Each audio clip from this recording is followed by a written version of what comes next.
Good morning. Good morning. Let me begin by saying thank you. Thank you. You have been,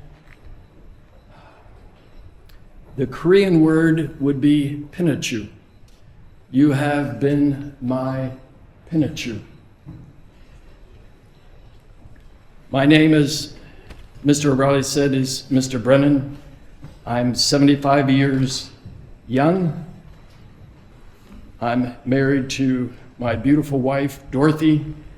We have 7 children, and we have 22 grandchildren. 2 of them are students here at John Baptist. As Mr. O'Reilly says, I've worked in private schools, independent schools for well over 40 years.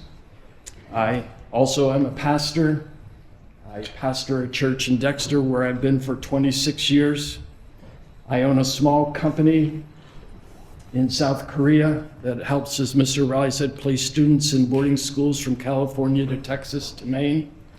I help operate a school in Shenzhen, China. In the summer, I travel with my grandchildren to places like South Korea.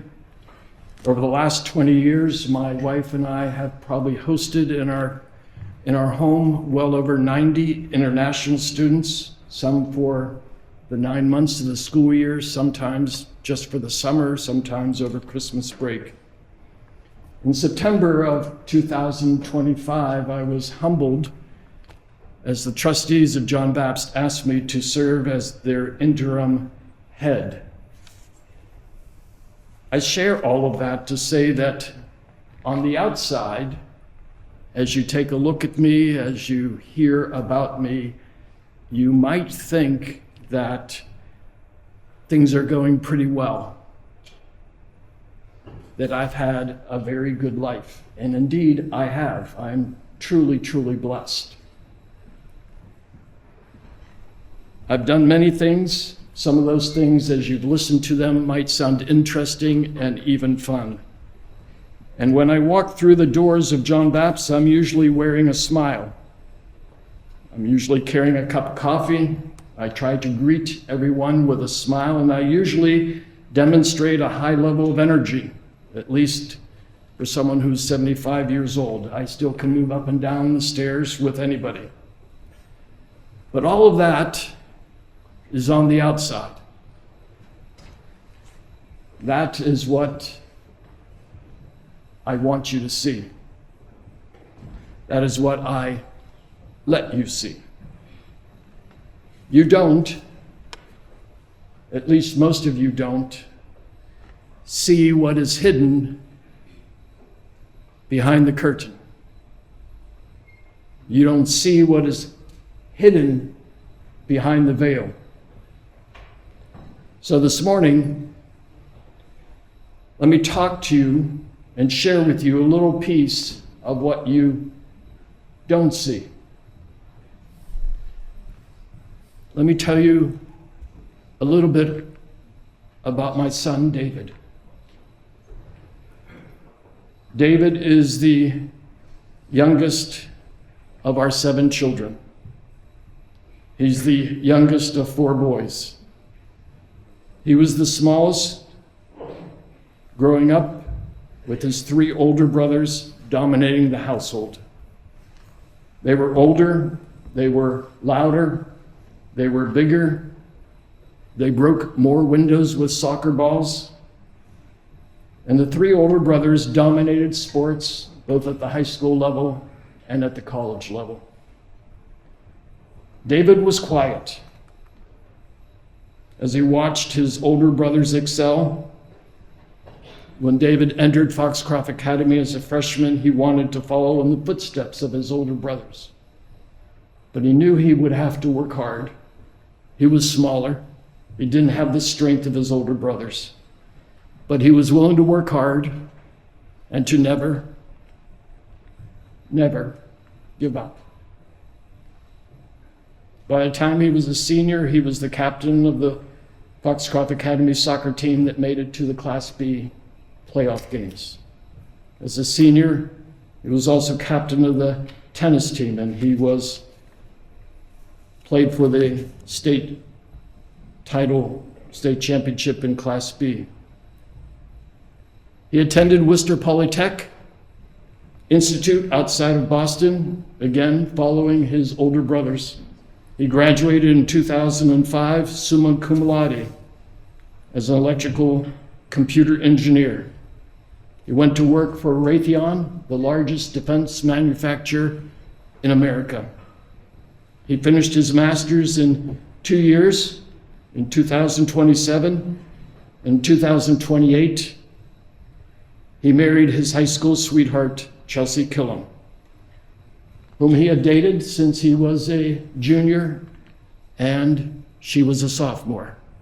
They never dated anyone else. They have 2 daughters today, Caroline, who is 12, and Emily, who is 9 years old.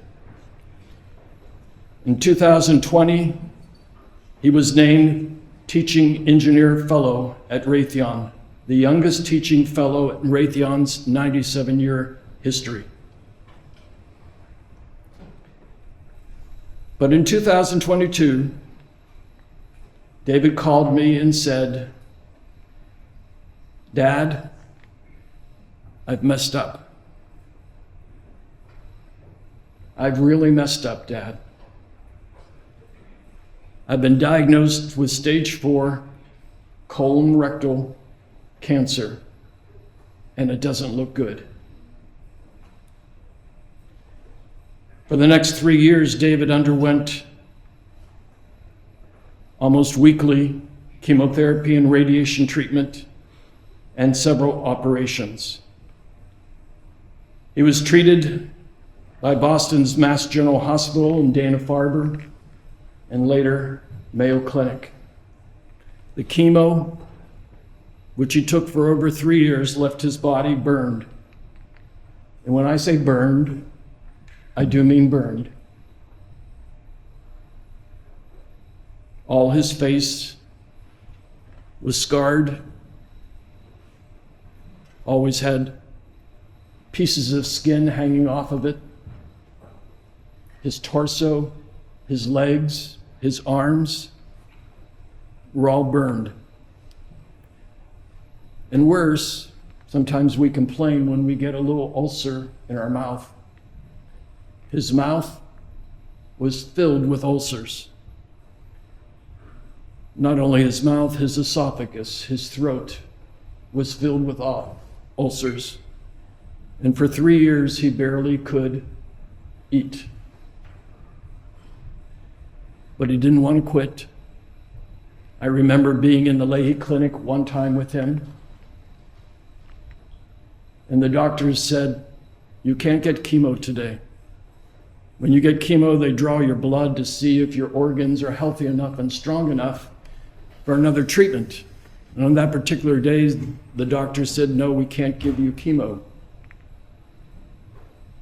David did not accept their answer. He said, "No, I want the treatment anyway." They said, "You can't have it. It may kill you." David argued for more than 15 minutes with the oncologist, coming to a compromise that they would give him a half treatment that day. And David's argument with the doctors was simply this: "I want one more day. I want one more day with my girls. I want one more day with my girls." In September of 2024, David became eligible for a liver transplant. So his wife Chelsea, and later Dottie, and I took turns staying with him at the Mayo Clinic. In October of 2024, he had a successful liver transplant, and I flew him home early in December of 2024 so he could spend Christmas with his girls. In May of 2025, I took him back for his monthly CAT scan and MRI, The liver transplant had gone well. He had a new liver. He seemed to be doing okay. But in May and then later June, when I took him back, he came out from seeing the oncologist and he said to me, "Dad, the cancer's come back. Dad, the cancer has exploded. And it's everywhere in my body." In June of 2025, they put David on hospice care and stopped all treatments. One of our favorite places to travel as a family is York Beach in southern Maine, Short Sands. And David wanted to go to York Beach one more time with his brothers and sisters. So we arranged for David to be at York Beach with his siblings early in August, August 8th, August 9th, August 10th. And we traveled to York Beach together. It was an opportunity for all of his brothers and sisters to say goodbye to David and to spend one last family reunion with David. Many of his friends came. One of his friends who came these are pictures of David in his treatment.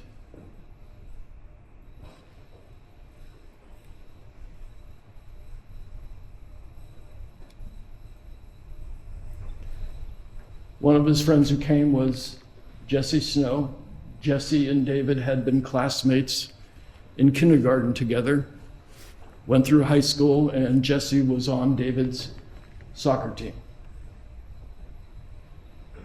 Today, Jesse is Dr. Jesse Snow. He's an oral surgeon in Kittery, Maine. And he left his practice, came up to York Beach, and David asked Jesse to help him to get down to the beach one more time with his girls. And after about 10 minutes on the beach, David needed to go back to his room, so Jesse walked him back. The pictures of him and Jesse holding hands. One of the blessings David had in his life were friends who truly loved him. On August 15th, at his home in Boston, I visited him one final time. This is a picture of Jamie and some of his brothers. That's a picture of David. As an adult, he weighed about 145 pounds.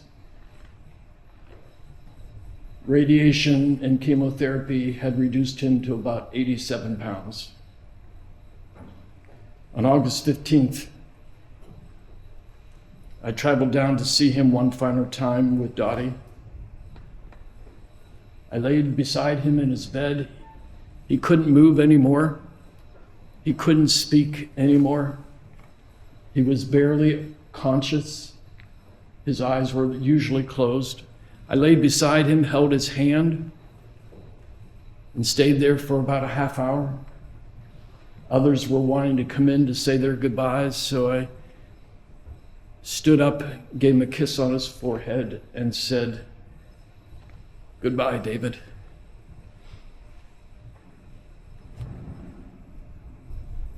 I love you.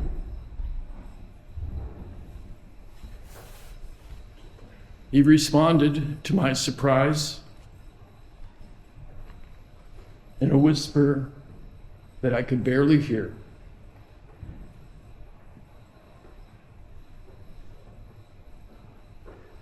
"Bye, Dad. I love you."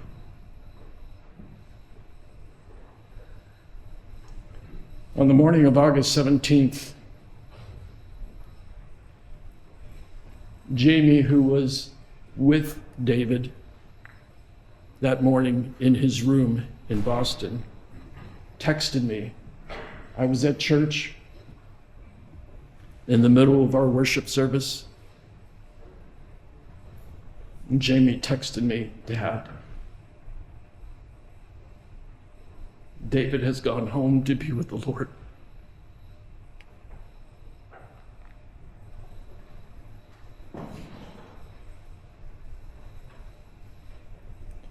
He was gone, my youngest son.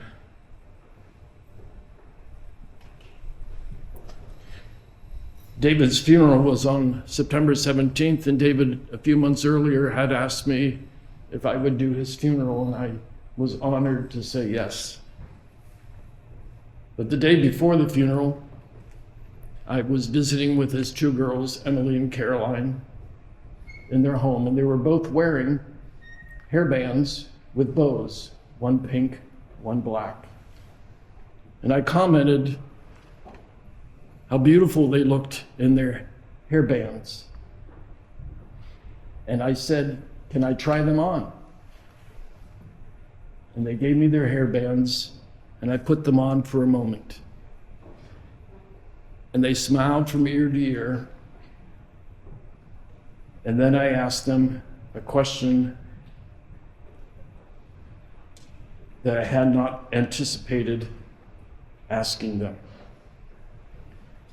I asked them permission if during the funeral I could wear the black headband with the black ribbon. They gave permission with a smile on their face. And the next day I began the traditional celebration of life service with my traditional clerical garb. I quickly tossed my clerical garb to the floor, and I reached from underneath the pulpit, and I grabbed the black hairband with the black bow, and I put it on. I looked down the front pew, and the girls were beaming from ear to ear. I wore the bow not to be funny, not to be silly, but as a way of connecting with Emily and Carolyn, letting them know that I too was grieving with them on this very hard day. The bow connected us in our grief. I share this story so that you know that even we adults sometimes carry burdens that you will never see. We carry pain that you never see. We carry anxiety and stress that you never see.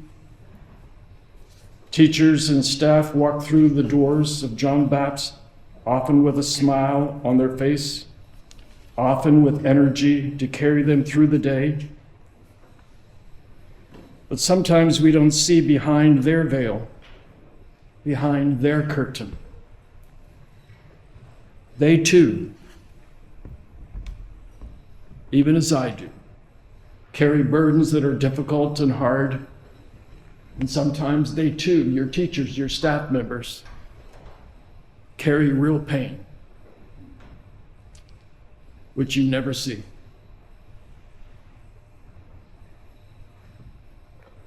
Most of you, as students, walk through those same doors every morning, many of you with a smile on your face, determined to work hard to do your best. But many of us don't see behind your veil. We don't see behind your curtain. We don't know the burdens that you carry. We don't know what pain is in your life. We don't know the anxiety that you live with day to day. How difficult life is for some of you beyond these four walls. But I know, partly because of my age, I know that many of you have those burdens. Many of you carry anxiety and stress through those doors each and every morning. Many of you carry pain with you through those doors each and every morning. And going through a school day is difficult, hard, and challenging. What I hope you remember from this morning is this: life is hard. It is really, really, really, really hard. But you don't need to do it alone. You don't need to do it alone. You are loved and you are cared for. Hopefully by your parents, by siblings, by grandparents, by family members. But know this: you're also loved and cared for by the faculty, by the staff of the school. I walk the halls. I listen to the teachers. They talk about you. And yes, they frustrate you because they push you and they make you work hard. You frustrate them because you turn in assignments late. You don't do your best work. But when I listen to them and hear them talk about you, they love you. They push you because they love you. They push you because they see the potential in you. And they want you to do your best so that you can be all that you were meant to be. But they love you and they care for you. What I hope you will do going forward into this semester: tell those that are closest to you that you love them. Do it daily. Do it daily. Every day is a gift. Tomorrow is not guaranteed to any of us. Today is a gift. And those that you love are in your life today, don't take it for granted. Tell them that you love them today.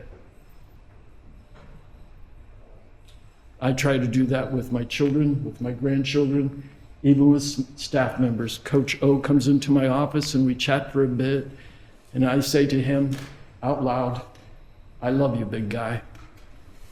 He is much bigger than me. I love you, big guy. And I love Mr. O'Reilly. I couldn't be doing the job that I'm doing today if it wasn't for Mr. O'Reilly. And as I've gotten to know the staff and some of you, I can say to you, I love you, I care for you. But every day is a gift. For those around you who you're not super close to, but they are your friends, and if you don't feel comfortable saying, I love you, as you might to your mom or dad or your grandparents, encourage them. Be kind to them. Care for them. Let them know that you are important to them. And thirdly, if you have a journal, write in your journal. If you don't have a journal, start one. I started one several years ago. Sometimes I write in my journal for 2 or 3 minutes every day. Sometimes I write in my journal for 10 minutes. Sometimes I write in my journal 30 minutes. Write in your journal. Start a journal. It's a way for you to process things that you can't share with anybody else. I'm in the midst of pain, and journaling helps me express my pain in words. And you don't have to be a good writer. Can I tell you a secret? 2 secrets. I was a special ed student through elementary and middle school. When I got to college, I applied to 7 colleges. I was accepted by 1 on a probationary basis. I took English 101 and failed it. I took English 101 a second time, and I failed it. My mom had taught me never to give up. And so I took it a third time and I got an A. But I hated writing. But writing is a gift to me now because it's the way I can express my emotions and my feelings in words. No one else sees it, no one else can read it, but my expressing my pain, my grief, my anxiety, my sorrow in words, I journal. I would challenge you, if you don't already journal, journal. Even if it's only for 2-3 minutes a day. Lastly, remember you are a part of a community that cares about you. If your burdens, if your pain become too great, tell a friend, tell a teacher, tell one of your counselors. And as some of you already know, my door is always open.